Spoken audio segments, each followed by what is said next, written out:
오늘 봉독한 말씀에 의지해서 우리를 체휼하시는 하나님이라는 말씀의 제목으로 은혜를 나누고자 합니다. 성도 여러분, 오늘 예수님께서는 산상수훈의 말씀 가운데 팔복의 말씀의 5번째 말씀으로 긍휼히 여기는 자는 복이 있다라고 하시며 긍휼한 삶에 대하여 말씀하십니다. 성도 여러분, 하나님의 나라는 우리가 하나님으로부터 긍휼히 여김을 받는 삶이라고 말씀하십니다. 여러분이 어디를 갔어요? 근데 아무 이유도 없이 저만 보면 아주 환하게 웃어주면서 뭐든지 도와주시려고 그래요. 잘 못했는데도 너무너무 잘했다고 그래요. 칭찬해주고 무엇이든지 같은 편이 되어주는 거예요. 여러분 얼마나 좋으세요, 그죠? 여러분 이런 긍휼히 여기는 삶이 천국인 줄로 믿습니다. 여러분 그럴 때 앞길이 활짝 열릴 줄로 믿습니다. 여러분 누구로부터 우리가 긍휼히 여김 받는다는 게 얼마나 좋은지 모릅니다. 저도 지금까지 그런 삶 덕분에 이 자리까지 왔고 이 자리까지 서 있고 여러분의 긍휼하심 속에서 열심히 목회하고 있지 않겠습니까? 성도 여러분, 긍휼히 여김 받아야 천국이 열릴 줄로 믿습니다. 우리가 하나님으로부터 언제 어디서나 불쌍히 여김을 받고 하는 것마다 일마다 사랑과 칭찬을 받게 하시고 구하는 것마다 응답해 주시는 것, 이것이 바로 하나님의 나라의 축복이라는 것입니다. 여러분, 이 긍휼히 여김의 은혜가 여러분의 평생토록 함께 하시기를 축복합니다. 그러면 어떻게 할 때 우리는 하나님의 긍휼히 여기심을 받을까요? 오늘 예수님께서는 우리가 먼저 남을 긍휼히 여길 때 이런 복이 임한다고 말씀하십니다. 남을 긍휼히 여기는 마음이 천국의 삶을 열어가는 확실한 열쇠라는 것입니다. 유진 피터슨 목사님은 메시지 성경에서 남을 돌보는 너희는 복이 있다. 그렇게 정성 들여 돌보는 순간 너희도 돌봄을 받는다. 다 같이 하겠습니다. 정성 들여 돌보는 순간에 너희도 돌봄을 받는다. 여러분 믿으시기 바랍니다. 다른 사람에게 긍휼을 베풀어 주시면 언젠가는 그것이 몇 갑절이 되어 돌아올 줄로 믿는 것입니다. 이 긍휼함의 의미는 히브리 말로는 하말이라고 하고요, 헬라어로는 친절 엘레에오라고 합니다. 이 말을 결합해 보면 불쌍히 여기면서 친절을 베푼다, 받을 자격이 없는 사람에게 무조건적으로 아무 조건 없이 관대한 사랑을 베풀어 주는 것, 이것을 긍휼이라고 합니다. 여러분 예수님께서는요, 참 이거 중요한 배움인데요, 무슨 일을 먼저 하시기 전에 제1순위로 하신 일이 긍휼한 마음을 품는 일이었습니다. 여러분 같이 할까요? 긍휼한 마음을 품는 것이 가장 큰 일이다. 아멘. 자, 우리 찬양대 오늘 무슨 마음으로 찬양했을까요? 답은 이미 아는데. 여러분 찬양하실 때 우리 성도님들의 마음이 막 뜨거워지는 거 아시죠? 그렇게 되려고 찬양하시는 거죠. 아무 소리가 없어요. 우리 장로님들도 오늘 성찬하실 때 긍휼한 마음으로, 이 떡을 받는 성도들이 큰 은혜 받도록 긍휼한 마음으로 나눠주시죠. 그렇습니다. 여러분 제가 설교를 하는데 이 설교를 여러분 아무리 유창해봤자 마음속에 긍휼함이 없다면 아무것도 아니죠. 근데 이 설교로 우리 성도 여러분들이 어떻게든지 은혜 받았으면 한다는 이 뜨거운 긍휼의 마음으로 전하는 것이 은혜가 될 줄로 믿습니다. 여러분 뭐가 중요합니까? 형식적인 것보다도 더한 게 마음에서 흘러나오는 긍휼함, 이것이 여러분 예수님이 모든 일을 감당할 때 우선적으로 했던 긍휼한 마음입니다. 마태복음 14장에도 보면 예수님은 큰 무리를 보시고 병자를 고쳐주시기 전에 먼저 긍휼한 마음을 품으셨습니다. 아주 중요한 일입니다. 여러분 9장의 36절에도 복음을 전하시기 전에, 떡으로 오병이어를 만드시기 전에 불쌍히 여기는 마음을 가지시고 바라보셨다는 것입니다. 여러분 이것이 없는 것은 아무런 것도 아니다라는 것을 기억하셔야 합니다. 여러분 마가복음 1장 41절에 보면 나병 환자를 불쌍히 여겨서 그를 만져주시고 깨끗함을 받게 하셨다는 것입니다. 여러분 근데요 이 긍휼함은요 보통 긍휼함이 아닙니다. 이 긍휼함은요, 예수님의 긍휼함은 단장의 고통에서 흘러나오는 긍휼함이다라는 것입니다. 2014년도에 인도네시아에서 잡힌 사진 한 장이 온 세계, 이 사람도 아니고 원숭이 사진이 온 세계 사람들을 울렸습니다. 인도네시아 술라웨시 섬에 있는 탕코코 국립공원에 보면, 국립공원에서 일어난 일인데, 여기 보시면 여러분 이 새끼 원숭이를 어머니가 이렇게 끌어안고 있는 거 가만 보면 새끼 원숭이가 지금 편안하게 잠들고 있는 것 같잖아요. 근데 사실은요, 며칠 전에 죽었습니다. 태어난 지 몇 주 만에 죽어버렸어요. 그런데 여러분, 이 어미는 이 새끼를 꼭 끌어안고 언제 잠에서 깨어나나 하는 심정으로 이 새끼를 놓아주지 않습니다. 죽은 새끼인데 끝까지 끌어안고 극진히 돌보고 젖을 먹입니다. 냄새를 맡고 새끼를 어서 일어나라고 응시를 합니다. 어미는 새끼를 만지려는 수컷 원숭이, 이제 여보 죽었으니 우리 좀 놔둡시다 해도 그 남편 수컷을 향해 이빨을 드러내면서 오기만 오라, 뺏기만 빼면 내가 당신을 찢겠다고 하면서 절대로 포기하지 않았다고 합니다. 이 새끼를 끌어안고 있는 어미 원숭이의 모습에 단장의 고통이 있습니다. 중국 동진시대에 한운이라는 장군이 양자강을 건너다가 그 부하가 희롱 삼아서 나무줄기에 놀고 있는 새끼 원숭이를 한 마리 잡아다가 배에다가 싣고서 백리를 걸어갔답니다. 백리를 타고 갔는데 새끼를 뺏긴 어미가 백리를 쉬지 않고 달려와서 새끼를 부르면서 내놓으라고, 마지막에 새끼에게 탄 배에 올라타서 새끼를 보고 그냥 비명을 지르고 쓰러졌는데, 하도 소리가 이상해서 배를 갈라보니까 내장이 마디마디가 다 끊어져 있었다는 것이죠. 이것이 여러분 단장의 고통이요, 우리나라 노래에 단장의 비애라는 노래 있지 않습니까? 미아리 고개. 여러분, 이게 단장의 고통인데요, 여러분, 예수님의 긍휼하심이 바로 단장의 고통이었다. 단장의 고통이었다. 예수님. 여러분, 이건 헬라어를 찾아보면 아주 분명하게 드러나는데요, 예수님이 불쌍히 여기셨다는 말마다 헬라어 동사 스플랑크 니조마이라는 동사를 씁니다. 이 스플랑크 니조마이라는 동사는 아주 리얼한 동사입니다. 무슨 말이냐? 이 스플랑크노는 내장을 의미합니다. 한자와 똑같습니다. 이 내장을 의미하는 단어가 스플랑크논이라는 것입니다. 이게 내장, 비장, 간장, 심장, 이 내장 기관을 통칭하는 말이 스플랑크논인데, 여기서 나온 동사가 뭐냐면 스플랑크 니조마이라는 뜻입니다. 이게 애간장이 끊어지다는 말입니다. 애간장이 끊어진다. 이게 여러분 긍휼히 여긴다. 단지 여러분 헬라어 성경은 긍휼히 여긴다, 불쌍히 여긴다, 이렇게 표현한 적이 없습니다. 내장, 애간장이 끊어지는 아픔으로 예수님이 바라보셨다. 여러분, 이게 마태복음 9장 36절에 보면 무리를 보시고 불쌍히 여기셨다. 스플랑크 니조마이. 마태복음 15장에도 내가 무리를 불쌍히 여겨라. 스플랑크 니조마이. 여러분, 나환자를 보시고도 불쌍히 여기시고 라고 하시며 애간장을 녹이셨습니다. 거듭 말씀드립니다만 예수님의 긍휼하심은 추상적인 차원의 평범한 그저 동정 어린 마음이 아니고, 여러분 이 그림 보시면 예수님의 눈에서 피눈물이 나오시죠. 우리를 불쌍히 여기시는데 내장이 끊어지니까 얼마나 아픈지 이 고통이 말도 다 할 수가 없다라는 것입니다. 여러분, 이것이 바로 하나님의 긍휼하심이에요. 하나님은요, 이사야 49장 15절에서 내가 너희의 어미들보다 더 애간장을 끓고 있는 거 아느냐고 말씀하십니다. 여러분, 우리 하나님이 여러분들을 이런 애간장이 녹는 듯한 긍휼하심으로 저와 여러분들을 바라보고 계신다는 것 아시기 바랍니다. 이사야 49장 15절 말씀 우리 다 같이 주님의 말씀이십니다. 여러분, 긍휼히 여기신다는 말씀이지요. 이 말씀 같이 우리 읽어보겠습니다. 우리 영상으로도 보이시지요. 우리 다 같이 읽어보시겠습니다. 시작.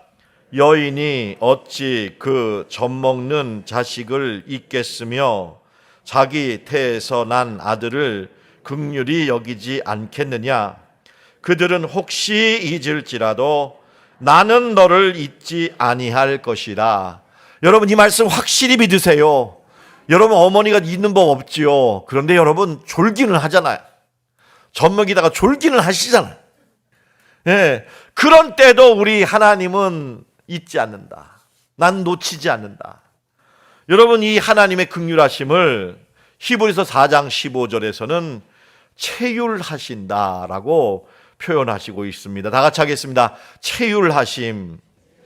저는 이 단어가 너무 좋습니다. 이 단어가 긍휼하는보다도 더 좋습니다. 사실 목회자의 목적은 체휼에 있습니다. 제가 얼마나 우리 참된 교회 참된 목자가 될까 할 때는 제가 얼마나 성도 여러분들의 마음과 고통에 몸으로 느끼고 함께 하느냐, 여기에 목회자의 참된 목자됨에 이 기준이 있다고 저는 알고 있습니다. 이 체휼이라는 말은 몸체자와 마음 신변과 피, 혈자가 결합된 것입니다. 몸으로, 온 몸으로, 그리고 마음으로, 그리고 피 맺힌 듯한 고통으로 함께 느끼며 사랑하는 거, 여러분, 이것이 바로 예수님의 긍휼이요 하나님의 긍휼이심을 믿습니다. 여러분, 오늘 우리는 성만찬 예식을 거행합니다. 저는 오늘 너무나 영광됩니다. 제가 우리 교회 와서 이제 9년 차로 만 9년으로 넘어가는데 온 교우들과 함께 주일 1부, 2부, 3부, 4부 때 성만찬을 거행하신 건 처음입니다. 다른 교회에선 참 많이 했지만 우리 교회에선 그동안 오후 예배 때만 했는데 저는 오늘 좀 특별한 소원을 가지고 간절히 기도하며 준비했습니다. 여러분, 온 교회가 주님의 긍휼하심에 동참하시기 바랍니다. 오직 우리를 긍휼히 여기셨으면 자신의 살을 떼주시고 자신의 피를 흘려서 마시게 하셨겠습니까? 이렇게 한 몸이 되도록 우리에게 긍휼하심을 베풀고 늘 우리와 함께 하시기를 원하십니다. 성도 여러분, 이 사진에 나오는 예수님의 눈빛, 여러분을 향한 눈빛입니다. 절대 예수님 정죄하지 않아요. 아멘. 여러분 비난하지 않아요. 아멘. 이 눈빛이 여러분을 향한 사랑의 눈빛이에요. 이 눈빛을 기억하시고 힘을 내시고 다시 일어서시고 용기를 가지시기를 축원합니다. 아름다운 이야기가 있습니다. 제가 새벽에도 한번 전해드렸는데 2016년 4월 14일에 미국 콜로라도주 메리디안 초등학교에 마리 팩이라는 여학생이 암에 걸려서 1년 동안 항암 치료를 하다가 이제 낫고 학교에 돌아오려고 한답니다. 그런데 머리가 자라지를 않는 거예요. 머리가 빠져서. 그래서 친구들이 오면 또 머리가 없다고 놀릴까 봐 학교에 못 오겠다는 거예요. 그렇지 않겠습니까? 여러분, 그럴 때 이 마리 팩이라는 친구인 마리 팩의 친구 카메론이 이 소식을 듣고는 매우 고민을 했던 것 같습니다. 그리고는 어머니와 상의를 하는데 어떻게 하면 우리 마리가 학교에 돌아와서 옛날처럼 티 없이 이렇게 웃으면서 놀 수 있을까 하다가는 내 머리를 삭발하면 되겠다. 그리고 이 머리를 기증하면 되겠다 하여 교장 선생님이 찾아가서 허락을 받았다는 것입니다. 허락을 받고는 온 전교생이 같은 날을 정하여 마리팩처럼 머리를 삭발했다는 거예요. 80명의 많은 학생과 우리 선생님들이 참여를 하고 또 머리카락을 팔고 기부금을 모았는데 25,000달러가 모였다는 것입니다. 여러분, 이 마리팩을 바라보는 친구의 이 눈빛이 얼마나 흐뭇하고 따뜻하고 정감어려요. 여러분, 하나님은 여러분에게 이런 눈빛으로 여러분 다른 분들을 바라보시고 이런 눈빛으로 긍휼히 여기시기를 원하지요. 여러분 믿습니까? 오늘 한번 해보려고 하는데요. 옆에 분에게 죄송합니다. 그동안은 째려봐서 죄송합니다. 오늘은 서로 한번 여러분 따뜻한 눈으로 한번 가장 따뜻한 눈으로 한번 바라보실까요? 바라보세요. 네, 사랑합니다. 따뜻해요?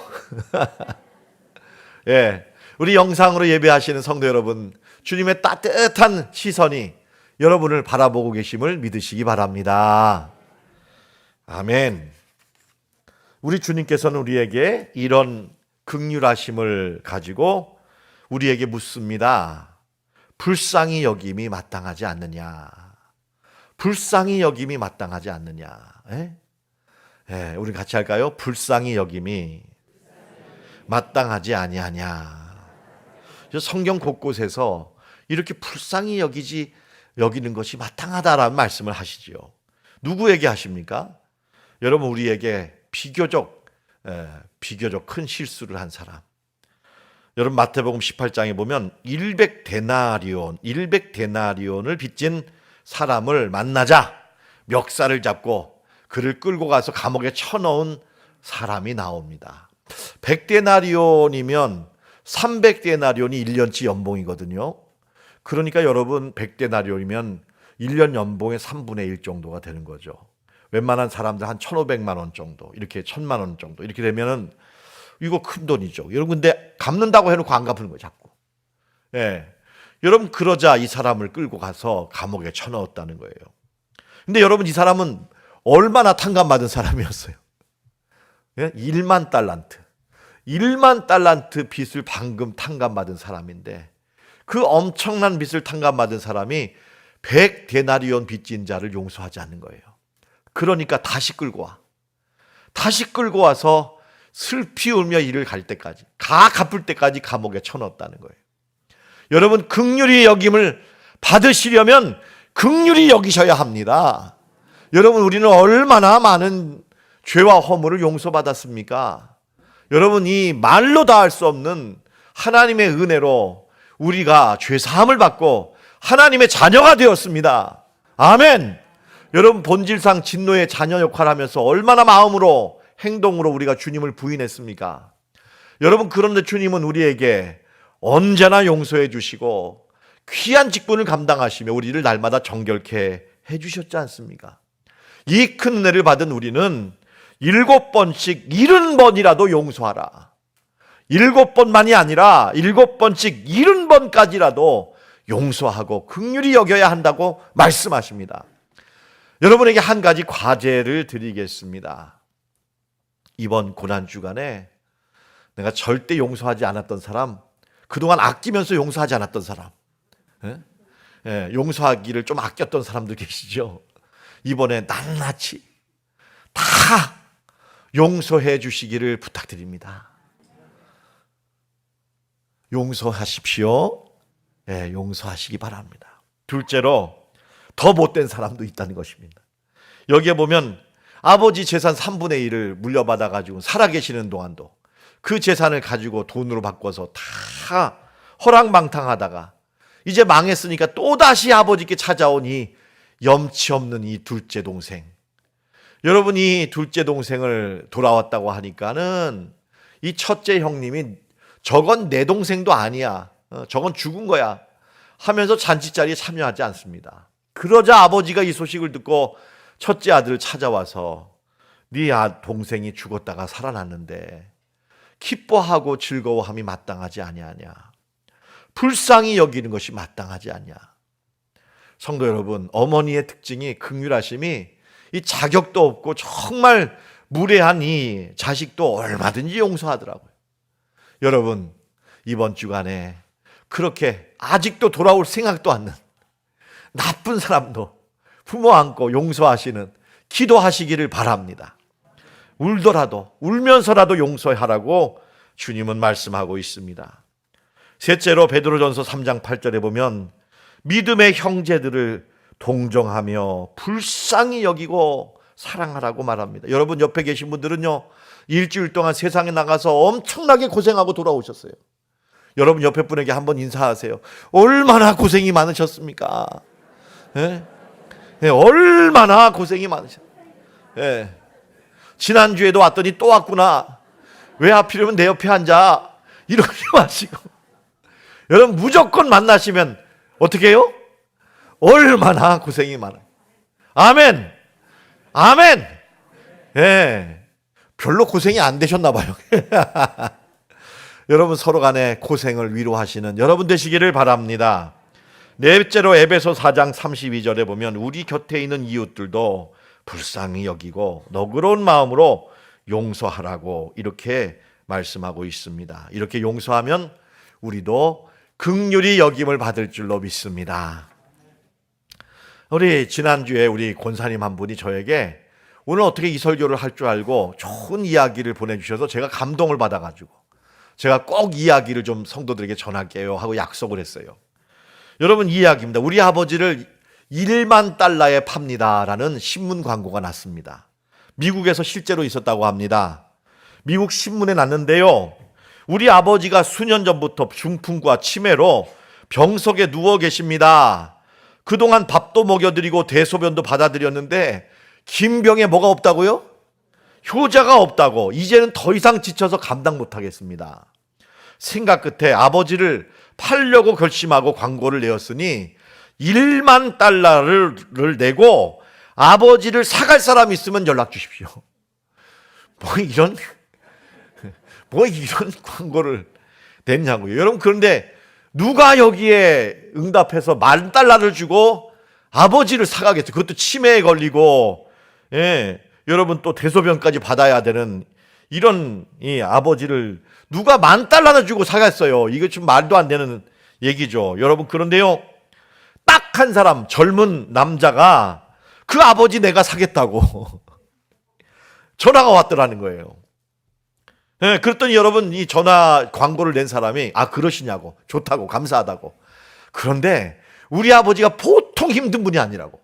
내가 일주일만 안 살 수 있는 기회를 줄 테니까 더 기도해 보시고 안 사도 좋으니까 일주일 동안 살지 말지를 다시 기도하고 전화를 주시라고. 여러분, 그래가지고는 일주일 동안 말미를 주고 다시 끊었습니다. 그런데 일주일 후에 또 전화가 온 거예요. 그 아버지 1만 달러 주고 사겠다는 겁니다.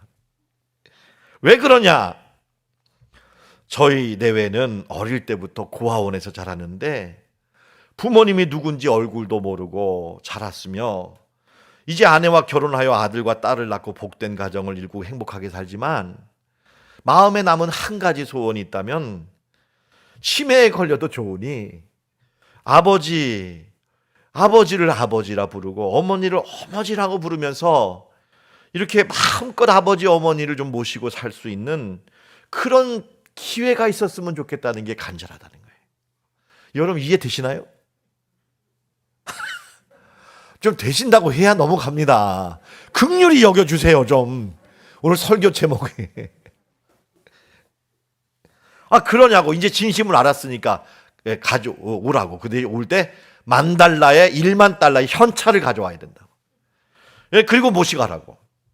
그래서 여러분, 그 주소를 가르쳐줘서 찾아갔더니요, 웬걸 여러분, 미국에서 가장 부자들만 따로 살 때가 있잖아요. 그 부자들이 사는 동네에서 이 집이 있는 거예요.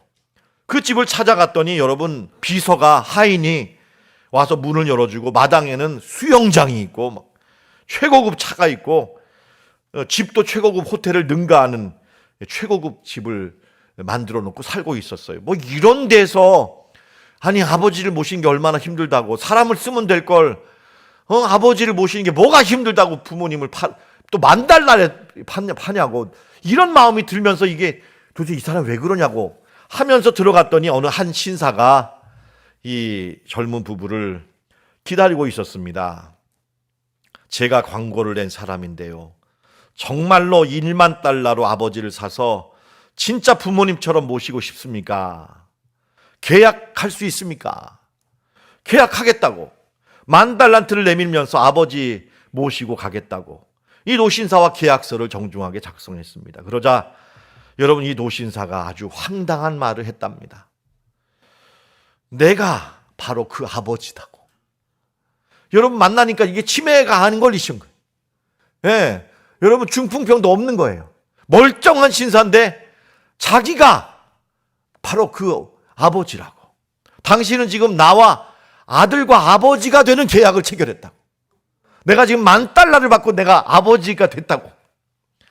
여러분, 그런데 왜 이런 광고를 했느냐 하면은 내가 다 가졌는데 단 한 가지 자녀를 갖지 못하고 지금까지 살았는데 앞으로 이 자식이 될 만한 진실한 사람을 좀 만나서 내가 좀 아버지란 얘기 좀 듣고 싶어서 이런 광고를 냈는데, 이렇게 내는데도 아버지를 사가겠다고 하는 사람은 여러분, 진짜예요, 가짜예요? 진짜죠. 진짜일 것 같아서 이걸 여러분 테스트하려고 거짓 광고를 냈다는 거예요. 이 신사가 이렇게 말합니다. 이제 너는 내 아들이다. 내 하나밖에 없는 아들이 되었으니 이 집을 비롯하여 나의 모든 재산을 너에게 주겠다. 할렐루야. 남이 잘 되면 기뻐하십시오. 여러분, 이렇게 긍휼히 여기는 마음으로 진짜로 1만 달러를 이렇게 내고 아버지 삼으려고 갖는 이 사람이 생각지도 않은 여러분 축복을 받은 거예요. 집에 빨리 가서 내 아들과 딸도 데리고 와라. 여기서 우리 행복하게 살자고. 이렇게 말하면서 여러분 노년이 아주 행복했다는 거지요. 얼마나 여러분 복이 됩니까? 저 이 이야기 너무 감사합니다. 여러분 이 말씀이 오늘 팔복의 5번째 말씀을 정확히 이야기로 풀어주시고 삶의 사례로 우리에게 보여주십니다. 성도 여러분 기억하십시오. 긍휼히 여기는 마음은 기적을 일으킵니다. 다 같이요. 긍휼히 여기는 마음은 기적을 일으킨다. 여러분 한번 체험해 보시기 바랍니다. 놀라운 천국의 삶이 펼쳐질 것입니다. 남을 긍휼히 여기면 나도 긍휼히 여김을 받습니다. 긍휼히 여기는 사람을 하나님이 너무 좋아하십니다. 너무 좋아하셔서 하나님이 가장 곁에 두고 싶어 하십니다. 윌리엄 셰익스피어는 긍휼한 사람은 왕관이 아니라 그 왕관을 쓰고 왕좌에 앉아있는 그 인격체다. 이것이 긍휼히 여기는 사람의 모습이라고 우리에게 말합니다. 이 천국의 삶이 이 고난주간에 긍휼히 여기면서 용서의 길을 가려고 하는 여러분과 함께 하시기를 축원합니다. 기도하겠습니다.